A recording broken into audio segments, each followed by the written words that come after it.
There was a shirt in the laundry that wasn't mine. Not hers either. Size XL. Faded maroon. Neck stretched out like someone had yanked it over their head in a hurry. No tags. No brand. No smell. Just there, folded like it belonged. As if the washing machine had birthed it fully grown from soap and static. I stared at it for maybe a full minute. Not angry. Not scared. Just confused. Like my brain was refusing to process this minor intrusion into my personal dimension. I asked her, "Is this yours?" She barely looked up from her phone. Nope. That was it. No follow-up. No curiosity. She just scrolled like I'd asked if she wanted tea. And something about that ruined me a little. The shirt didn't matter. It was her indifference that did. I didn't throw the shirt away.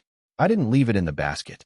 I tucked it deep into the back of the hall closet, behind a broken vacuum and a box of cables we haven't used since 2019. 2 days later, it was gone. It started unraveling fast after that. Not loud. Not cinematic. Quiet. Like mold in the corners of a room you thought was clean. She hummed when she cooked now. Different tunes. Not the soft ones she used to make up. These were snappy, upbeat, like radio jingles. And she cooked less. Ate later. Sometimes not at all. I stopped asking why. One morning she asked if I could pick up toothpaste on my way back from therapy. I did. I even texted her a photo to make sure it was the right kind. She didn't respond until midnight. Fell asleep. Thank you, Red Heart. Except she hadn't. She'd liked a reel from some guy at 11:42 p.m. His shirtless gym selfie. Caption said, "Be your own revenge." I wasn't looking to catch her. That's the worst part.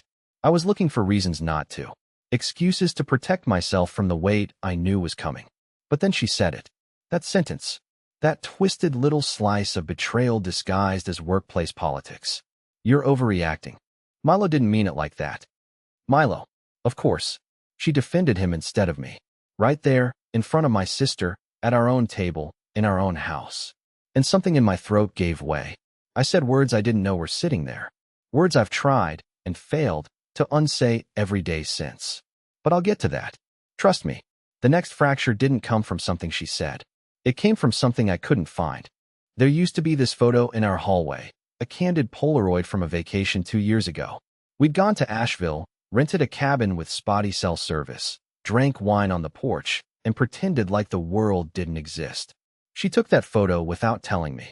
I was barefoot, holding a coffee mug, staring into the trees like I actually understood peace. She used to say it was her favorite picture of me. Now it's gone. Not fell down gone. Not, we're rearranging gone. Just gone. The nail was still in the wall. The frame, vanished. I checked the drawers. The closet. Behind the shoe rack. Nothing. I asked her if she'd moved it. She said, "What photo?" Not even hesitation, just total erasure. Like that moment. That trip, that version of us never happened. I should have confronted her right then. Should have said, "You don't forget that photo." But I didn't. I nodded like a coward, then walked into the bathroom and locked the door, just so I could breathe without her seeing my chest shake. That's when I noticed something else. Her toothbrush was dry. Mine was wet. We hadn't brushed at the same time in weeks. Maybe months. It sounds small, right? Pathetic, even. But brushing your teeth at different times when you used to do it together. That's not scheduling. That's distance. That's hiding. That's what people do when guilt starts leaking from their skin and they don't want to get caught smelling like it. The silence grew teeth after that. We stopped watching our show. Too tired. She started going to bed earlier, with her AirPods in. I'd walk in and see the light from her phone bouncing off the ceiling as she stared into someone else's timeline. The screen would go dark the second I opened the door. And then came the dream. It was one of those dreams where nothing makes sense, but everything feels real. I was standing in our bedroom, but the bed was on fire. Not burning, smoldering slow. She was lying in it, completely still, eyes open, not blinking. Just watching me while the sheets turned to smoke. I woke up gasping, heart sprinting. She was already up, in the kitchen, drinking orange juice like it was any other morning. I asked her if she had any weird dreams. She said, "Nope. Slept like a rock." I didn't. That afternoon, I checked the laundry again. Not because I wanted to, because I had to. That shirt, the maroon one, it haunted me. I knew it was gone, but part of me hoped maybe it hadn't been. Maybe I'd imagined everything. Maybe I was sick. Instead, I found something else. A receipt. Folded in her coat pocket, barely visible under a crumpled tissue. From a diner. One we'd never been to. One I'd never been to. 2 meals. 1 iced coffee. 1 ginger tea. Date: last Tuesday. The same day she said she worked late because of inventory issues. And the name scribbled at the bottom? Milo. Not printed. Handwritten. Like the waitress knew him. Like he'd paid the bill. Like he came here often. I stood in the laundry room for nearly 15 minutes, holding that thin little strip of betrayal like it had weight. Like it might split open if I gripped it too hard. My mouth was dry. My hands were shaking. My ears were hot. I didn't confront her. Not yet. Not because I didn't want to, because I wanted it to be wrong. I wanted so badly to be wrong. Because if I wasn't, if this really was what it felt like, then the life I thought I had was already over. And I wasn't ready to bury it. Not yet. I don't remember what we were talking about when I noticed it. Something about dog food, I think. She was scrolling on her phone, pretending to listen, nodding in the rhythm of ahas that people use when they're elsewhere. And then I said something harmless like, "We're almost out of the turkey blend again." And she nodded. 2 seconds too late. Like her body had to catch up with her brain. Like the signal got lost between the two. Her eyes blinked too late. It hit me in the chest like a tire iron. I didn't even know why. It wasn't the blink. It was the lag. That delay, the physical evidence that she wasn't there. Not really. Not with me. And not just in that moment. I suddenly realized that this woman, this shape of her that sat on my couch in my hoodie, drinking my tea, scrolling through someone else's jokes, hadn't really been with me for weeks. Maybe longer. So I tested it. I said, "You know I found the receipt, right?" She didn't react. Just kept scrolling. No flinch. No shift in posture. Then she said, "What receipt?" I waited. 3 seconds. 5. Nothing. So I added, "From the diner. Last Tuesday. Ginger tea and iced coffee." Milo signed it. Still nothing. Just the smallest twitch in the corner of her mouth. Then, finally, she put her phone down and said, "Why are you digging through my pockets?" And that right there, that one sentence, was when I realized I'd lost her. Because that's not the question you ask if you're innocent. That's not the reaction you have if you're surprised. That's not what love sounds like when it's trying to heal. That's what fear sounds like when it's already picked a side. She didn't deny anything. Didn't explain. Just turned it back on me like it was my invasion that mattered. And I played along. I backed off. I said something weak like, "I wasn't digging. It fell out while I was doing the laundry." She didn't say anything after that. Just left the room like a shadow pulling itself along the wall. That night, we didn't speak. She slept facing the window. I didn't sleep at all. The next morning, her toothbrush was gone. Not misplaced, gone. Vanished from the cup like it had never lived there. No goodbye. No conversation. Just a silent extraction of one small part of our shared life. That was the morning I called in sick. I sat on the living room floor with my coffee still untouched, staring at the charger cable she left curled on the couch. And I realized I didn't even know how many lies had been told in this house. I couldn't count them anymore. They were in the walls, in the floorboards, in the pauses between our words. Later that day, I drove to the diner. I don't know what I expected, maybe some kind of visual confirmation, like catching her reflection in the window from 2 nights ago. Of course she wasn't there. But I went in anyway. Ordered nothing. Sat at the bar and stared at the laminated menu like it was a confession. The waitress came by. Young. Tired. Her pen was leaking a bit. I asked her, carefully, "Does a guy named Milo come here often?" Tall. Maybe late 20s. Works in marketing or design. She tilted her head and gave me that slow, measuring look waitresses give when they're not sure if you're harmless or about to ruin their shift. Then she said, "You mean the guy who tips with movie quotes?" I laughed. I don't know why. Just this sharp, bitter little sound that escaped me before I could bury it. Because yes, that was Milo. I didn't even know the guy, but of course he tips with movie quotes. That's the exact kind of calculated charm Ellie falls for. That fake deep personality people mistake for confidence. Then the waitress said, "He comes in with that brunette. The one with the scarf. Real flirty. They always sit in the corner." I didn't ask more. I didn't need to. I just nodded and left $5 on the table even though I didn't order anything. I drove around the block 3 times before going home. When I walked in, the apartment was quiet. Still, I went straight to the bedroom. Her suitcase was on the bed. Not packed. Just open. Sitting there like a question. But she wasn't leaving yet. No, this wasn't escape. This was a signal. She wanted me to know. She wanted me to react. She wanted a war, or at least the illusion of one, so that when she walked away, she could say, "He made it impossible to stay." But I wasn't going to give her that. Not yet, because I still hadn't said it. The words that were climbing up my throat, night after night, growing teeth in my silence. And when I finally did say them, everything would break. The worst betrayal isn't when someone lies to you. It's when they start behaving like you're too stupid to notice. When they speak carefully around you, but too casually with someone else, like you're the extra in a life they've already rewritten. The day after the suitcase showed up, I pretended everything was fine. I made her coffee, even though she stopped drinking it weeks ago. She took one look at the mug and said, "You know I'm off caffeine," in that clipped, tired voice she reserves for waiters and my mother. I said nothing, just took the mug back, poured it down the sink, and tried not to watch her eyes. They didn't follow me. They never do anymore. She left for work early. I didn't believe that's where she was going, but I didn't follow her either. Not because I didn't want to know, because I already did. It's strange how your gut always knows before your brain lets you say it out loud. But I wasn't ready to say it yet. Not until I could be sure that when I did, I wouldn't flinch. Around noon, I opened her laptop. I hadn't planned to. I really hadn't. It was on the counter, charger plugged in, still open from the night before.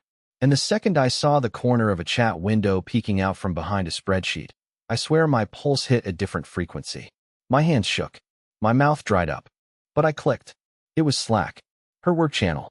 Most of it was boring. Project threads, timeline comments, a million little messages that didn't matter. Until I saw the private thread. Hashtag Milo dumb jokes. That's what it was called. Just two people in it. Her and him. And I didn't have to scroll far. The first message I saw was from her. It said, "He's been acting weird again. Not sure how much longer I can keep pretending." No context. No clarification. Just that. Time-stamped 11:14 p.m., 2 nights ago, the night she claimed she went to sleep early. And beneath that, Milo had replied, "It's always the quiet ones who snap first. Don't let him make you feel guilty for evolving." Evolving. Like this was growth. Like deceit was part of some personal upgrade, and I was just a broken app she was uninstalling. And then there were the photos. Nothing explicit. Nothing that would violate policy. But still intimate. Her in a car. Hair up. Lips slightly parted. Captioned, "Almost home, but not yet." Another, her fingers on a wine glass. "You left your cologne on my scarf. Kinda like it though." It was her scarf. The one she wore on Tuesday. The same day she said she was in the office until 9 p.m. printing pitch decks. I didn't screenshot. Didn't forward. Didn't even scroll further. I just closed the laptop like it might bite me and sat down on the cold kitchen tile because it was the only surface that felt real. And then I cried. I didn't plan to. I'm not the type. But the tears came before I even understood what I was feeling. It wasn't grief. Not yet. It was insult. Deep, humiliating insult. Like I was the last one in the room to get the joke, and everyone else had already laughed and moved on. When she came home that night, she didn't notice anything. Not the silent room. Not the fact that I hadn't touched the dinner I ordered. Not even that I was wearing the same clothes from the morning. She just walked in and asked, "Did you feed the dog?" Like nothing had changed. And maybe for her, nothing had. But for me, everything already had. I watched her brush her teeth. Alone. Quiet. She didn't hum. Didn't look in the mirror. Just stared at the sink like she was trying to hypnotize herself into believing she was still the good guy. When she turned out the light and climbed into bed, I stayed on the couch. She didn't ask why. The next morning, there was a sticky note on the bathroom mirror. Not addressed to me. No name. Just a little scribble in her handwriting. "Don't forget your wallet." I stared at it for 10 minutes. I hadn't forgotten my wallet in weeks. It wasn't for me. Someone else had been in this house. Or maybe someone else was in this house, just not when I was home. And I finally knew what I had to say. Not to her. Not yet. To him. I drove past his building twice before I parked. The first time, I barely slowed down, just enough to catch the number. The second time, I drove slower, scanning the lot for a car that matched the ones Ellie had described in offhand comments over the months. Milo drives that stupid hybrid he thinks makes him look eco-friendly. The joke wasn't funny anymore. Now it was a lead. He lived in a low-rise, red brick unit in the kind of neighborhood where rent costs just enough to discourage scrutiny. No cameras. No security gate. The kind of place you choose when you don't want to explain who comes and goes. I didn't knock. I didn't even get out of the car for the first 15 minutes. I just sat there in the driver's seat, windows up, engine off, watching the front entrance like I was waiting for someone to escape a crime scene. And in a way, I was. I wasn't sure what I was going to do. Confront him? That's not my style. I've never hit anyone in my life. I get nervous returning socks without a receipt. But this was different. This wasn't just about betrayal. This was about invasion. About someone walking through my life, my house, my marriage, and not even bothering to wipe his shoes. Eventually, I got out. Not because I found courage, but because I started imagining things. Visuals. The hallway. The door. Them inside. Laughing. Her hair on his pillow. The way she probably giggled with her hand over her mouth. Not the way she used to laugh with me. Open and loud. Like she didn't care who heard. I needed to see the door. Just that. Proof that he was real. That this wasn't some shadow I'd invented to explain my own failure. His apartment was on the second floor. Unit 207. I walked past it once without stopping, pretending to check my phone, like I had a reason to be there. My pulse was thudding in my ears, so loudly I almost didn't hear the sound from inside. A laugh. A man's voice, low, saying something I couldn't catch. And then, hers. Ellie. Soft. Casual. The voice she uses when she thinks no one's listening. Not the tired, tight-lipped tone she gives me after work. No, this was different. This was her real voice. The one I hadn't heard in months. She sounded happy. And that destroyed me more than any lie ever could. Because now I knew. It wasn't just physical. It wasn't just late nights, or flirting, or emotional leakage. She had moved on. Fully. Emotionally. She'd shifted the axis of her affection. And she hadn't even bothered to burn the bridge behind her. I didn't knock. I wanted to. I even lifted my hand. But something inside me, not fear, not shame, something deeper, something ancestral, told me not to. Told me that this wasn't the moment. That if I knocked, I wouldn't be confronting a man. I'd be confirming a funeral. Our funeral. So I left. I drove home like a ghost. I don't remember the streets, the red lights, the exit numbers. I just remember the silence in my car. Heavy, tangible, like a second passenger. Like someone I used to be had climbed in and buckled up next to me, just to witness the wreckage. When I got back, she was home.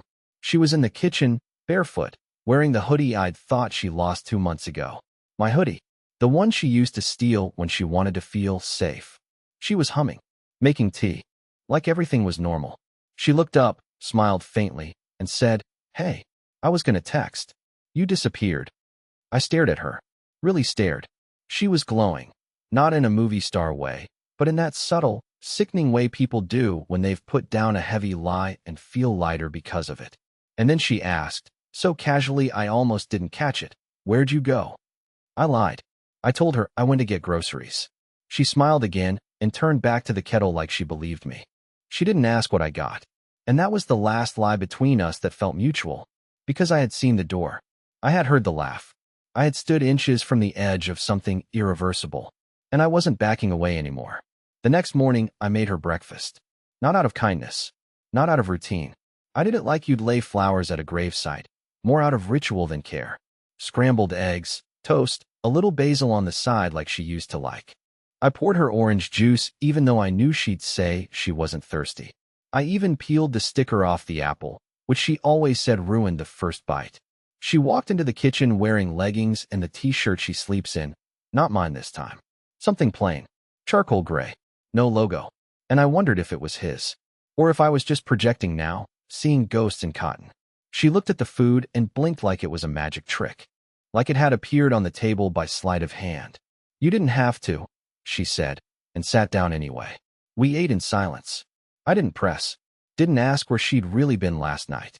I didn't mention the shirt, or the receipt, or Milo's door, or her laugh echoing through drywall.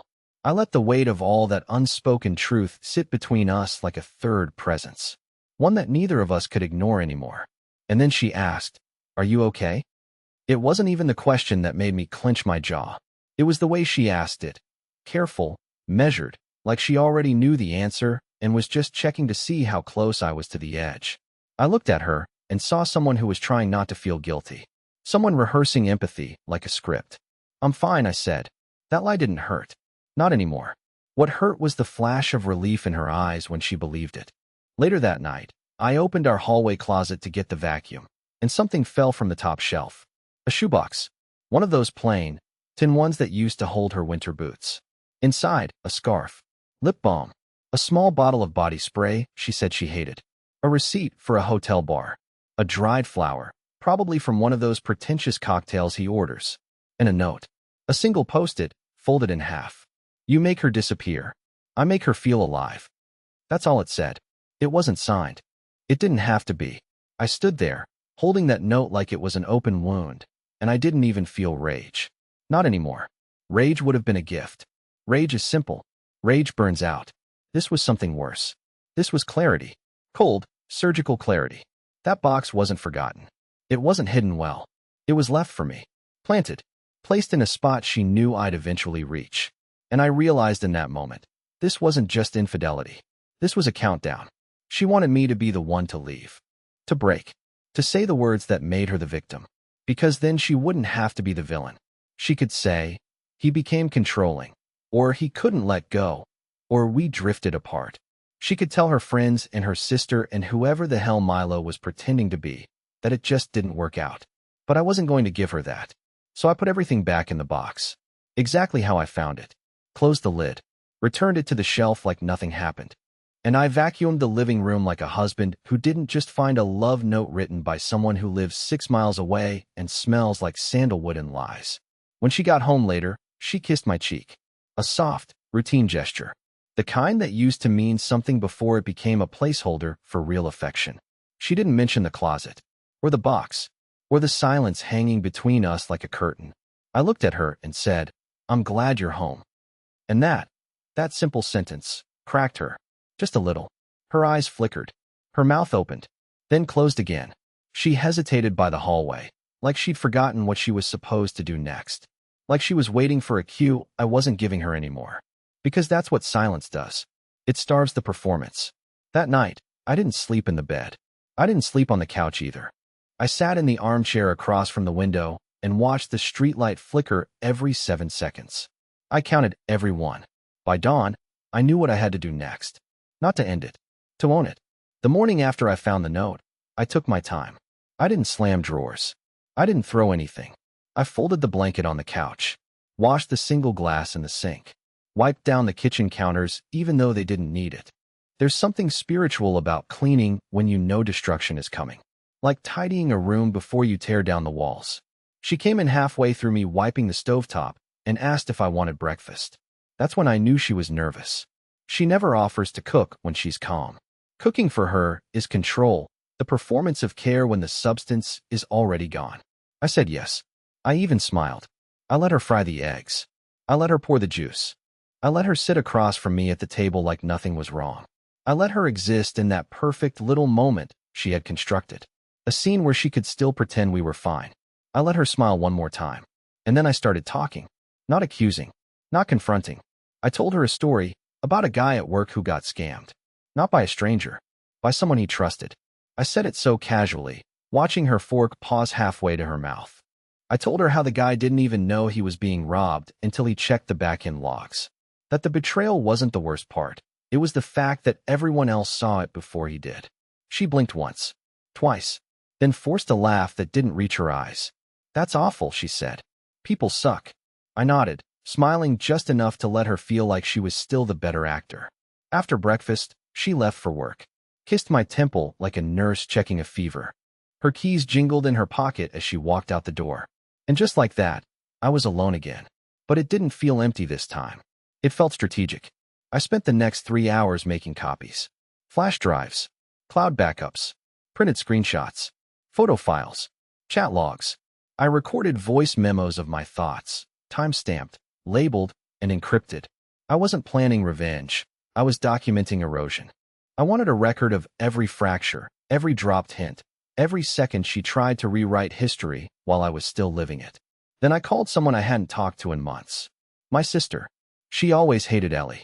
Said she smiled too much when she wasn't listening. Said her hugs felt like contracts. We hadn't spoken since the wedding, not really. But when I called her, she answered on the first ring like she'd been waiting for it. Is it happening? She asked. I didn't say yes. I didn't have to. She offered me her guest room. No questions. No lectures. Just a soft, "You'll have space to think." I told her I'd come Friday. That gave me 2 days. 2 days to collect what I needed and leave behind what I didn't. That night, Ellie came home late. Not suspiciously late, just enough to test whether I'd question it. I didn't. I kissed her cheek. Asked if she wanted me to reheat her dinner. She said no, she'd already eaten. I asked where. She hesitated. Then said, "New place near the office." Kendra wanted pho. I smiled. Nodded. Told her I hoped it was good. She went to shower, and I stood in the kitchen, staring at the trash can. Inside, a takeout container from a burger place across town. Not pho. Not Vietnamese. And no sign of Kendra's usual oat milk obsession. Just 2 drinks. Both with condensation rings still fresh. When she went to bed, I stayed up again. I didn't sit this time. I walked the house. Every room. I looked at the furniture, the walls, the framed photos like a museum curator trying to decide what was authentic and what was a forgery. I stopped in the hallway, where the missing photo used to hang. I stared at the empty nail, the faint square of cleaner paint behind it. I reached into the drawer and pulled out a new photo I'd printed that day. A selfie of myself, alone in the car, just outside Milo's apartment. I hung it on the wall. A placeholder. A reminder. She asked about it the next morning. Said, "That's new." I looked her straight in the eye and said, "It's recent." She didn't ask anything else. She just nodded, teeth tight behind a smile she couldn't quite hold. And I knew she was starting to feel it. The slow, creeping realization that she hadn't won anything. That I wasn't broken. That I wasn't begging. That I wasn't playing the game by her rules anymore. I had 2 more days in that house. But I had already left. Friday morning arrived like it had been circling the house all week, waiting to land. I woke up before the alarm, heartbeat steady for the first time in months. The sky outside was still the dull blue of early hours, that fragile space before the world decides what kind of day it's going to be. She was still asleep when I packed. I didn't take much. A duffel bag with clothes. My laptop. The old copy of The Plague she gave me when we first moved in, the one with her notes in the margins. I don't even like the book, but I kept it because it reminded me that once she thought I needed saving. I didn't leave a note. Didn't send a text. I didn't want to give her a final scene, something she could twist into a narrative where she played the part of the misunderstood, the deserted, the girl who got left behind. I gave her no dialogue, no closure, just absence. At 7:12 a.m., I walked out the door. At 7:13, I exhaled like I hadn't in years. The drive to my sister's place felt like slipping out of a costume I'd been wearing too long. The air tasted different, sharper. Every mile between me and that house was a small resurrection. I passed the diner. I passed Milo's building. I didn't flinch. I didn't look twice. They were set pieces now, dead scenes from a play I'd outlived. My sister opened the door before I knocked. She didn't hug me. She just stepped aside and said, "You look older." "I feel lighter," I said. She nodded. Same thing. Her guest room was quiet, clean. The bed creaked a little when I sat down, and I liked that. It reminded me that I was somewhere real, not curated, not filtered. I lay back and stared at the ceiling fan turning slow. I didn't cry. I didn't spiral. I just let my body rest in the idea that this was mine now. This stillness. This space. This chance to build something out of the wreckage instead of standing in the ashes, hoping the fire would come back. A week later, I got the text. It was short. Just, "Where are you?" No punctuation. No apology. No explanation. Just a net, cast into the dark, hoping to catch the version of me that used to bite. I didn't reply, because the truth was, she didn't want me. She wanted the comfort. The certainty. The man who'd sit quietly while she eroded things behind closed doors. But that man was gone. I'd buried him on the drive over. No funeral. No eulogy. Just peace. Months passed. I got a new apartment. Small but mine. I started sleeping again, not out of exhaustion, but out of calm. I found a quiet rhythm in walking to the grocery store, choosing my own toothpaste, making dinner for one without pretending it was temporary. And then, one rainy Thursday, I met someone. Not romantically. Not yet. She was a barista at the corner cafe, elbow deep in dishes, complaining about a playlist she didn't choose. She said her name was Bren. She made me the wrong drink, then laughed so hard about it she cried. And I laughed too. And it felt real. That was it. That was enough. I didn't tell her about Ellie. Or Milo. Or the note in the shoebox. Or the photo that disappeared. She didn't need to know that version of me yet. Maybe one day. Maybe never. Because this wasn't about replacing someone. This was about returning to myself. I used to think closure came from confrontation. That I'd need to scream, or slam a door, or stand in the rain while she begged. But now I know better. Closure isn't noise. It's the moment you stop needing to be heard. I left with nothing. And somehow, I took everything I needed.